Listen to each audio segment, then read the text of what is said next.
Mirchi Bangla originals, আসল গল্পের আড্ডা।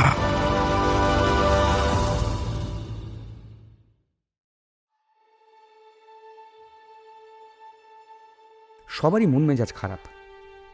সমরবাবু তো নিজেকেই দোষারোপ করছেন গোটাটার জন্য। ঘর আর ব্যাগ গুছিয়ে ফেলল মৌবনি, তারপর হতাশ হয়ে বসে পড়ল। কারোরই ভালো লাগছে না কিছুই। শ্রেয়সী একবার ভাববার চেষ্টা করেছিল এখানে আসার পর থেকে কি কি ঘটেছে। জীবনের মোড় ঘুরিয়ে দেওয়ার মতন কয়েকটা দিন কাটালো। সত্যি, এমনিতে বছর কেটে যায়, কিছু ঘটে না, কিন্তু এক সপ্তাহেই মনে হচ্ছে বছর কেটে গেল। প্রয়াস নিজের মতো মন দিয়ে ভাবার চেষ্টা করছিল কে ঘটনাটা ঘটাতে পারে। পুলিশে বিশেষ ভরসা হচ্ছে না ওর। এখানকার পুলিশ মডার্ন টেকনোলজির সাথে একেবারেই অভ্যস্ত নয়। এরা যে খুব তাড়াতাড়ি কিছু একটা করে ফেলতে পারবে মনে হয় না। বেশ অনেকগুলো প্রশ্ন আর খটকা মনের মধ্যে ঘুরপাক খাচ্ছে। একে একে সাজিয়ে নেবে ভাবল প্রয়াস। প্রথমে এটা খুবই স্পষ্ট যে ছিঁচকে চোরের কাজ এটা নয়। টাকা পয়সা চুরি করতেও চোর আসেনি। তাহলে চুরি করেছে এমন কেউ যে জানতে পেরেছে মুখোশটার সাথে টাকা পয়সার ঘনিষ্ঠ যোগ আছে। সেইটা জানতো তারা যারা আগের দিন রাতে সেই ঘরে ছিল। তাদের মধ্যেই তবে একে একে বাঁচতে হবে। প্রয়াস বুঝলো মাথার কাজ আছে অনেকটা। চট করে নিচে গিয়ে এক কাপ কফি বলে দিয়ে উপরে চলে এলো। এসে একবার ভালো করে দরজার লকটা চেক করলো। তালা চাবি নেই, ল্যাচ কি। এর মধ্যে সরু তার ঢুকিয়ে কায়দা করে খোলা যায় তা প্রয়াস কোথাও দেখেছিল। নিশ্চয়ই সেইভাবেই খোলা হয়েছে, কারণ দরজা নিয়ে ধস্তাধস্তি হয়নি বোঝা যাচ্ছে। যে এটা করেছে সে এ কাজটা নিশ্চয়ই আগেও অনেকবার করেছে। চোর তবে ভাড়া করা। অবশ্য সেই চান্সই বেশি, কারণ বাকিরা প্রত্যেকেই ওদের সাথে চুমথাম গিয়েছিল। তার মানে যে চোর ভাড়া করেছে হয় সে স্থানীয় কেউ, না হলে এখানকার খুঁটিনাটি ভালো করে জানা আছে। অবাক করার বিষয় এটাই যে চোর যদি এতটাই পরিষ্কার পরিচ্ছন্নভাবে কাজ করতে পারে তাহলে ঘরের ভেতরটা এত নোংরা করা কেন? তাতে বরং ফরেন্সিকের আরও কিছু ক্লু পেতে সুবিধে হয়। তারপরেই একটা দীর্ঘশ্বাস ফেলল প্রয়াস।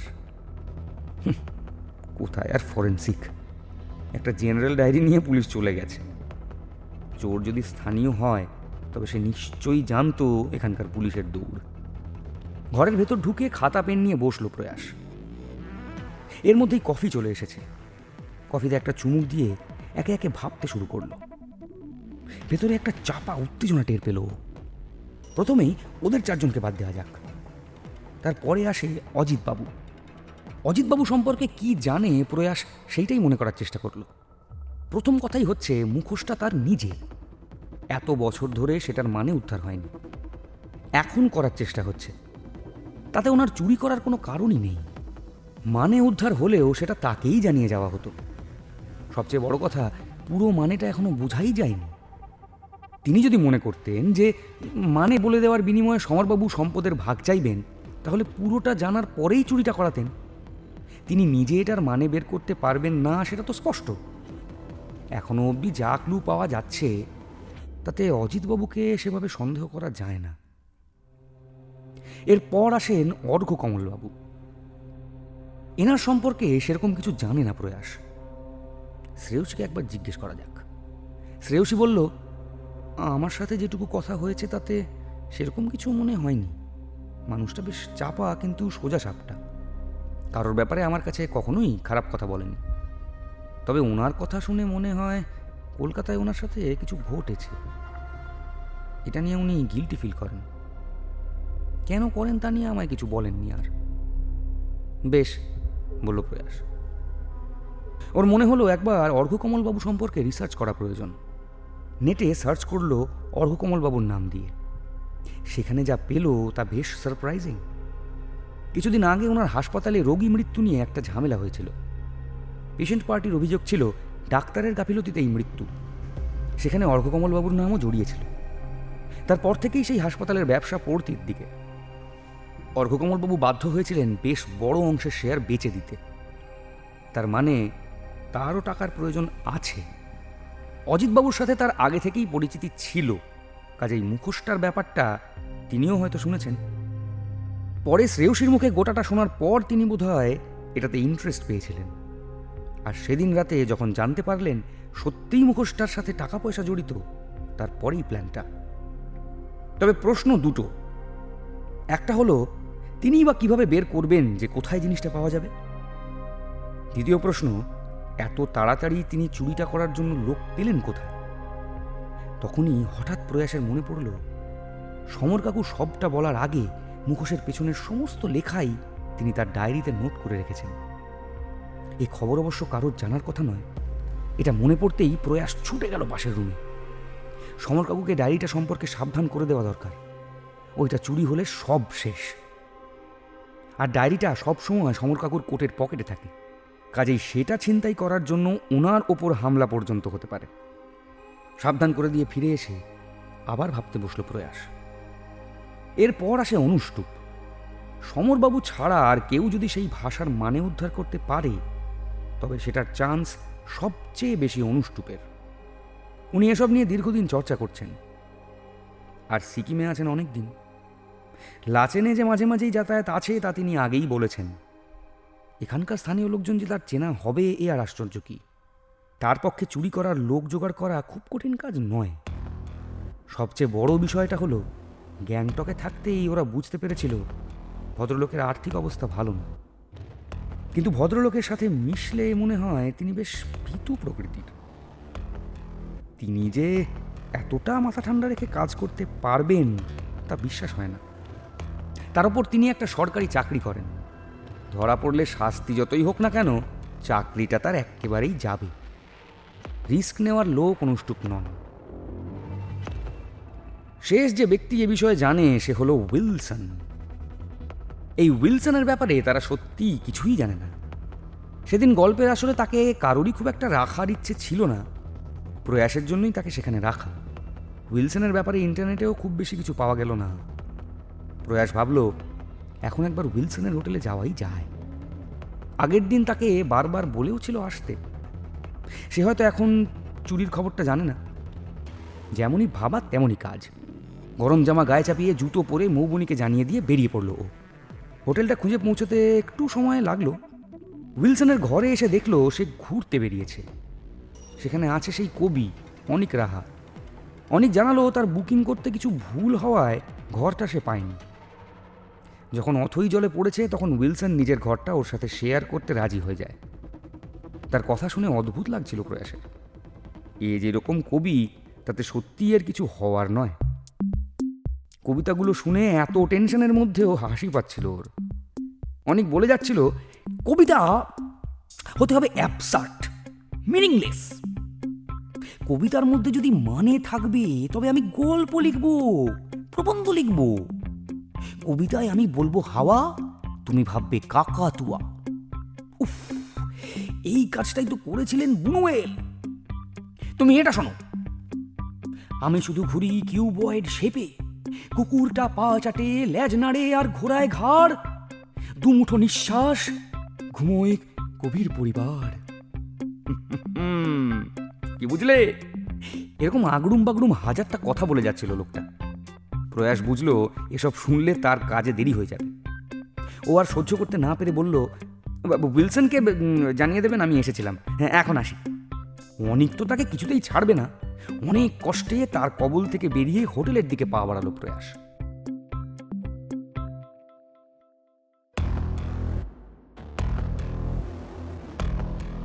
অনিকের ঘর থেকে রাস্তায় বেরিয়ে একটু এগোতেই প্রয়াস দেখলো উইলসন তার দিকে আসছে। প্রয়াস বলল, আরে তোমার সাথেই দেখা করতে এসেছিলাম।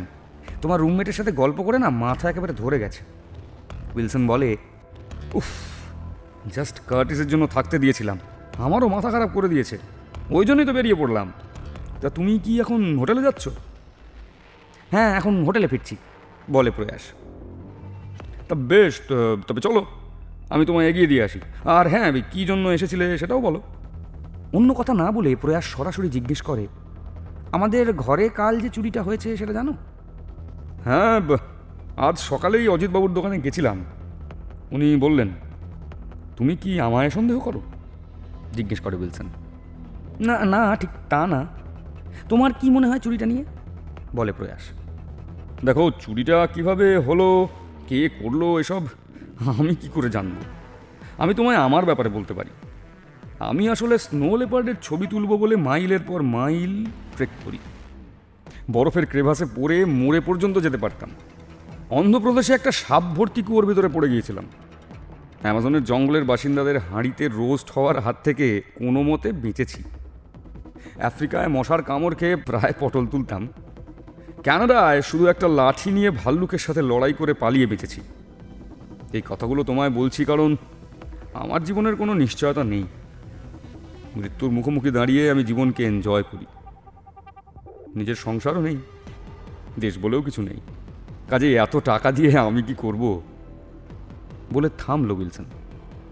প্রয়াস শুধু বলল, বুঝলাম। উইলসন আরও বলতে থাকে, আমি এরকম গুপ্তধনের গল্প আরও অনেকগুলো জায়গায় শুনেছি। এই তো তোমাদের ঝাড়খণ্ডেই জঙ্গলের মধ্যে একটা মন্দিরে নিয়ে গেল গাইড।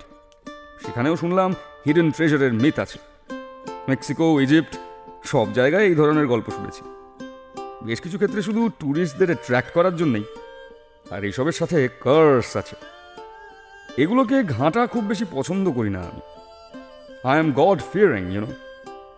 বলতে বলতে ওরা হোটেল অবধি চলে এসেছে, তাই উইলসন আর কথা বাড়ালো না। চলি বলে ফেরার রাস্তা ধরল। প্রয়াস ঘরে ঢুকতে ঢুকতে ভাবল, এত যে ঘুরে বেড়ান ভদ্রলোক, সব টাকা কি ওর বাবাই দেয় নাকি ছবি বেচে পায়? কিন্তু ছবি বেচে কি এত টাকা হয়? ওর অবশ্য সেরকম কোনো ধারণা নেই। ওদের ঘরে এসে দেখলো অনুষ্টুপ এসেছে এবং সমরবাবুর সাথে কথা বলছে। ও শুনতে পেল অনুষ্টুপ বলছে, আপনি এত ভেঙে পড়ছেন কেন স্যার? এইবারে হয়তো সত্যি কিছু হলো না, পরে কখনো অন্য কিছু আবার চেষ্টা করা যাবে। প্রয়াস বুঝল সমরবাবু যে গোটাটাই টুকে রেখেছেন এবং এখনও কাজ চালিয়ে যাচ্ছেন, সেটা অনুষ্টুপ জানে না। লাঞ্চ সেরে যখন ঘরে ঢুকলো প্রয়াস, তখন ও একবার ভাবল অর্ঘ্যকমলবাবুর ব্যাপারেও ও যা জেনেছে সেটা শ্রেয়সীকে বলবে কিনা। তারপর আবার মনে হলো, যদি এই সম্পর্কটায় শ্রেয়সী বেশি ইনভলভড হয়ে পড়ে, তাহলে পরে হয়তো আরও কষ্ট পাবে। 7-5 অনেকক্ষণ ভেবে শ্রেয়সীকে বলে দেবেই ঠিক করলো। গোটাটা শুনে শ্রেয়সী বলল, তুই সবেতেই বড্ড বেশি অন্যরকম মানে খুঁজিস। এটা তোর স্বভাব, এরকম সন্দেহবাতিক থাকা ভালো না। প্রয়াস বুঝল শ্রেয়সীর রাগ হয়েছে ওর ওপর। শ্রেয়সী কিছুক্ষণ পায়চারি করলো ঘরময়, কিছুই ভালো লাগছিল না ওর। এরপরে ও ঠিক করলো এক্ষুনি গিয়ে দেখা করবে অর্ঘ্যকমলবাবুর সাথে। রেডি হয়ে নিয়ে গট গট করে হেঁটে চলে গেল রুম থেকে। অর্ঘ্যকমলবাবুর হোটেলের পাশেই একটা বার আছে, পরিবেশটা ভালো। রকস্টারদের ছবি লাগানো দেওয়ালে, নেপালি গান চলে। সেখানে অর্ঘ্যকমলবাবু আর শ্রেয়সী গিয়ে 2 বিয়ার অর্ডার করলো। অর্ঘ্যকমলবাবু জিজ্ঞেস করলেন, কি ব্যাপার, এতটা ফ্রাস্ট্রেটেড লাগছে কেন? কাল তো বলেছিলে যেভাবেই হোক মুখোশটা খুঁজে বের করবে, এর মধ্যেই হাল ছেড়ে দিলে নাকি? না, তা নয়, অন্যমনস্ক হয়ে জবাব দিল শ্রেয়সী। তবে কি বলতেই পারো, বলেন অর্ঘ্যকমলবাবু। আমাদের সম্পর্কটা নিয়ে আমি কনফিউজড, বলে শ্রেয়সী। তোমার মতো বয়সে আমি থাকলে আমিও কনফিউজড হতাম। আর আমাকে তো দেখতেই পাচ্ছ, আমি এখনো জানি না আমি কি করছি। আমার সন্দেহ হয় আমি আর আদৌ কলকাতায় ফিরতে চাই কিনা। যে কাজকর্ম সারা জীবন করে এসেছি সেদিকে ফিরে যাব না নতুন কিছু অ্যাডভেঞ্চারে নামব, বলেন অর্ঘ্যকমলবাবু। হ্যাঁ ঠিকই, কিন্তু কিন্তু আমি এরকমই। আমার কোনটায় যে আসলে মন বসে তা আমি জানি না। কোনো দিন ঠিক করে প্রেম করতে পারিনি আমি, বলে শ্রেয়সী। আচ্ছা, তুমি কারোর সাথে প্রেম করবেই বা ভাবছো কেন? জানো, এমন অনেক কথা আছে যেগুলো তোমরা খুব সহজে বলো। যেমন ধরো কমিটমেন্ট বা রেসপন্সিবিলিটি, এগুলো বেশ ভারী শব্দ। সময় নাও, ভাবো কি করতে চাও, বলেন অর্ঘ্যকমলবাবু। না তেমন কিছু না, তবে আপনার সাথে কথা বলতে, সময় কাটাতে বেশ ভালো লাগে, জানায় শ্রেয়সী। হ্যাঁ, আমারও। তোমার মধ্যে খুব সুন্দর একজন সঙ্গী পেয়েছি আমি, সেইটাই অনেক। এর আগে পরে তো অনেক কিছুই থাকতে পারে, তোমার ডিসিশন তোমাকেই নিতে হবে, বলে বিয়ারে এক চুমুক দিয়ে নামিয়ে রাখেন অর্ঘ্যকমলবাবু। আসলে প্রয়াস যা সব বলল, বলে শ্রেয়সী। কি বলল? ও নেটে দেখেছে আপনার হাসপাতালে কিছু সমস্যা হয়েছিল বোধহয়। একটু হাসেন অর্ককমলবাবু, তারপর বলেন,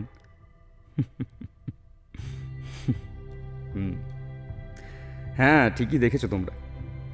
তাহলে তোমায় একটা জিনিস জানাই, আমি হাসপাতালের শেয়ার বিক্রি করেছিলাম নিজের টাকার অভাবে নয়, অন্য কারণে। আমি আর আমার বন্ধু মিলে বেশ কয়েকটা ছোট স্কুল চালাই বীরভূম বাঁকুড়ার গ্রামগুলোতে। সেখানে টাকা পয়সার অভাব হয়েছিল কিছু বছর আগে। এমন সময় একজন ইনভেস্টর পেলাম, সে হাসপাতালের শেয়ারের বিনিময়ে অনেক টাকা দিল।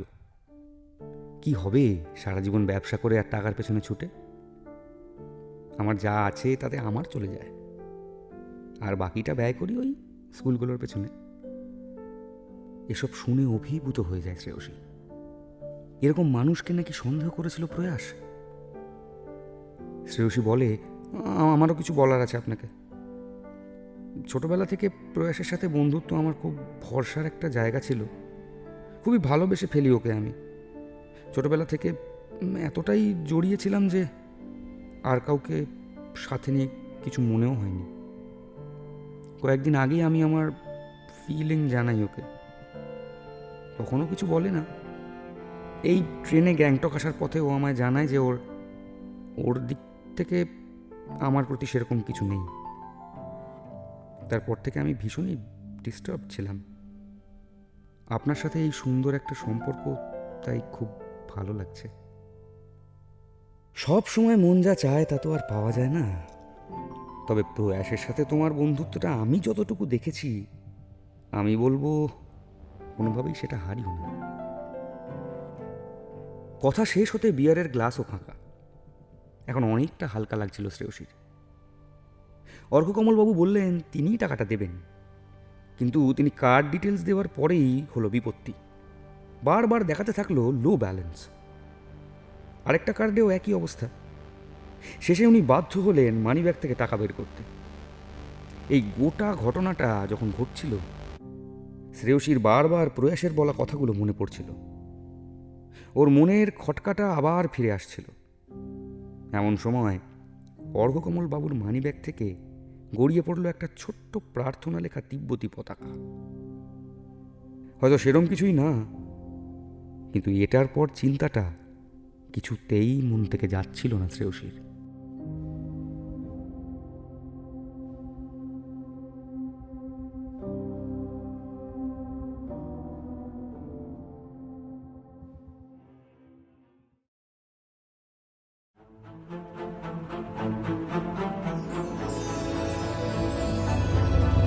মির্চি বাংলা অরিজিনালস, আসল গল্পের আড্ডা।